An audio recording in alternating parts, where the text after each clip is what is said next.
Okay. Good afternoon, everybody. So I'm back from my trip, and one of the small house cleaning things I've got to do is I've got to send off Melvin his soft start circuit for his like 6 or 8 tube 3500Z box.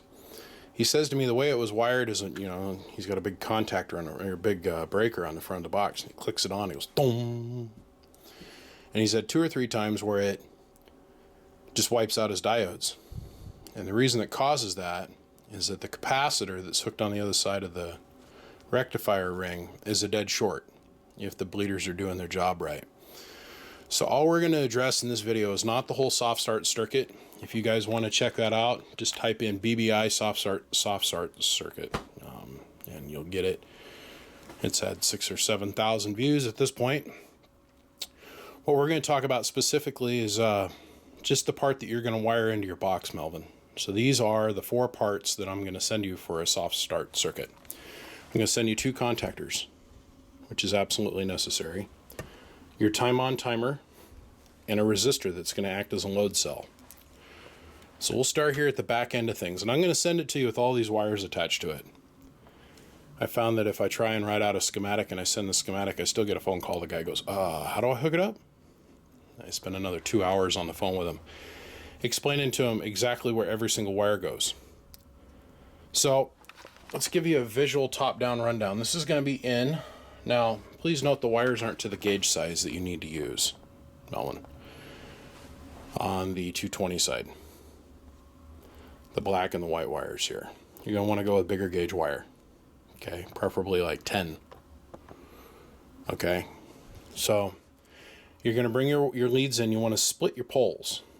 Okay, so what I mean by that is you're going to bust out your 110 lead on one side, which is going to be your white, and your black lead on the other, and the ground's going to go to case. Okay?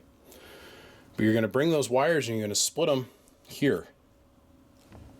And you see how I'm utilizing all 4 poles of these contactors? Now, each one of these Allen Bradley contactors is 32 amps per pole. So each one of these poles is 32 amps. So if you tie 2 of them together, that gives you 64 amps worth of draw. There's about 4 amps above max draw that you've got set up right now, because I think you said you got a 50 amp or a 60 amp breaker. It's turning everything on and off. So you're going to have your power wires come in now. They're going to come in, they're going to go over to a breaker, they're going to come out, and they're going to go right over your transformer. You're going to interrupt that circuit, and that's where you're going to add all of this. So your 2 leads of 110 are going to come in. They're going to hit this contactor. Now everything is off when they hit this contactor, okay? And we're going to control it from there. So you're going to take a little bit of 110 voltage, you're going to run it down, it's going to go over to your switch, or otherwise your breaker that's on the front of the panel. Off that front of the panel, you're going to take these 2 wires on the other side. So when you flip the switch, click, now it allows 110 volts to lead down this wire. And the first place it's going to go is over to this contactor. Now on this side of the contactor, you've grounded it. This side of the contactor, you've grounded it. And then over here on the soft start relay right here, you've grounded it. I've got it labeled ground. Okay. So when the 110 volt comes over and it hits the coil for this contactor, because this one has an auxiliary contact on the top, and you can take that off. It's just sits on top of the contactor. So this is the same contactor without the auxiliary attachment on the top. Okay. The 110 volt comes around, charges the coil, clack. So what happens is this leg of 110, the white, will go directly to the transformer, okay? And this is going to go to the other side of the transformer. The electrons flow in, they flow 1/2 of the actual circuit flows to the transformer, and then this is where the little tricky bit comes into play. This set of current is interrupted by this contactor, once again here, okay? A little bit of a leak. Electrons will go through the resistor, come out, and slowly allow the 110 voltage to come on. So you sit there and you watch your high voltage go, and then the contactor will hit and it'll go clack, and it'll go the rest of the way. Okay? I'm sending you this load resistor, which is a 300 watt resistor with the stands. So all you got to do is drill some holes and mount all this shit down. Pretty simple. Now the other wire we've got coming from the switch is what activates your timer, which will activate the actual soft start contactor. ground, 110 in, 110 to the switch. So what'll happen, as soon as you energize this circuit, it'll start this timer. The timer will turn on, go click, and go 1, 2, 3, 4, 5, 6, click, and it'll activate this lead, which will allow the 110 volts to flow out, hit this contactor coil, which click will turn it on, which will bring 100% potential of the line to the transformer on. So your high voltage will go pew. And what it allows the transformer to do is slowly stack the electrons up inside the oil-filled capacitor, very slowly, which will protect your diodes. Because every time you turn that high voltage circuit on, click the way it is now, the capacitor is seeing for a very, very short, brief nanosecond, a dead short. Capacitor is a dead short. So the diodes are seeing a dead short inside the capacitor, which is no good. It's just like taking the leads, the positive and negative leads that come off the diodes, and shorten them together for just a small half a nanosecond.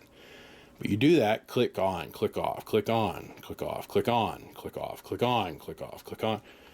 Every single time you turn on your high voltage supply, it's whacking those diodes with a 1,000,000% of the output current of the transformer and rectifier ring, and it's going to ground for just a small fraction of a second.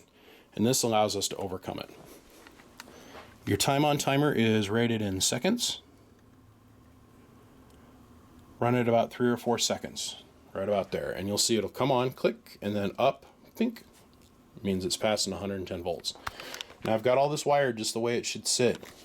Ground, 110 in, 110 out, contactor coil 110 in, ground, 110, ground. Now there's a whole nother layer of safety that you can add to this circuit. Let me get this contactor out of the way. You can take all your grounds and sum them together. Bring them together. And then run them through a fuse. Run the fuse to ground. Okay? And you can also run the ground return for the high voltage deck through that same fuse. And so if anything happens where, let's say you have a tube short out, or you have something that goes to ground inside the cabinet, when that arcs, it'll blow the fuse, which will shut off this timer, shut off this contactor, and shut off this contactor, and it'll break your connection. So put like a 4 amp fuse in there, or 5 amp fuse, slow blow. Boom, it'll blow the fuse, and it'll allow you to have a complete isolation from your mains, or otherwise the 100 or 220 volts coming in. Now the other thing that you can do to really protect yourself and protect your diodes is you can do this. You can add a glitch resistor, which looks something like this. It's a 300 watt 10 ohm resistor. Okay? And you put this on your ground, or on your hot side of your circuit. So you got your rectifier board that's sitting over here.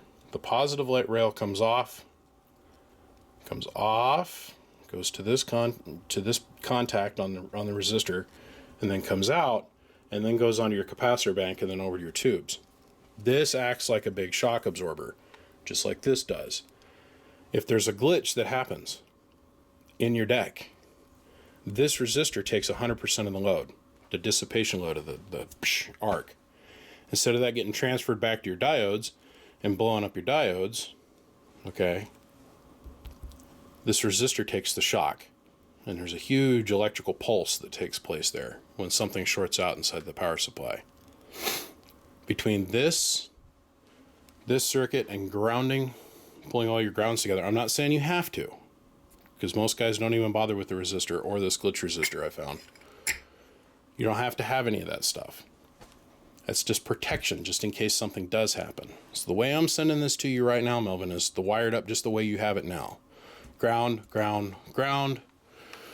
Your 100 or 220 volts in, 110 volts out, because it's going to only be half of it, and the other 110 volts. So when you sum these together, it'll be a total of 220, but it's allowing you to bring the voltage on to your diode bank and onto your capacitor bank slowly. So that's it.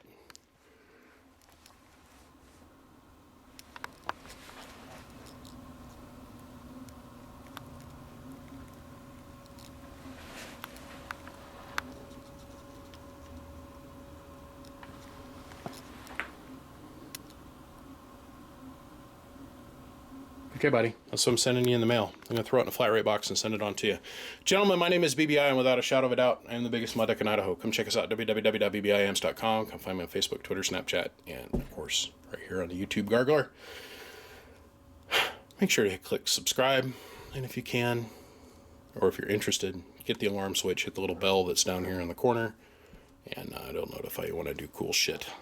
So, on that note, I'm out. Gentlemen, I appreciate you. Melvin, appreciate you. Enjoy. This will make it so you stop popping your diodes. All right. Peace. I'm out of here. I got about 7 million projects I got to get on to do today. So I'll see you guys. Bye-bye.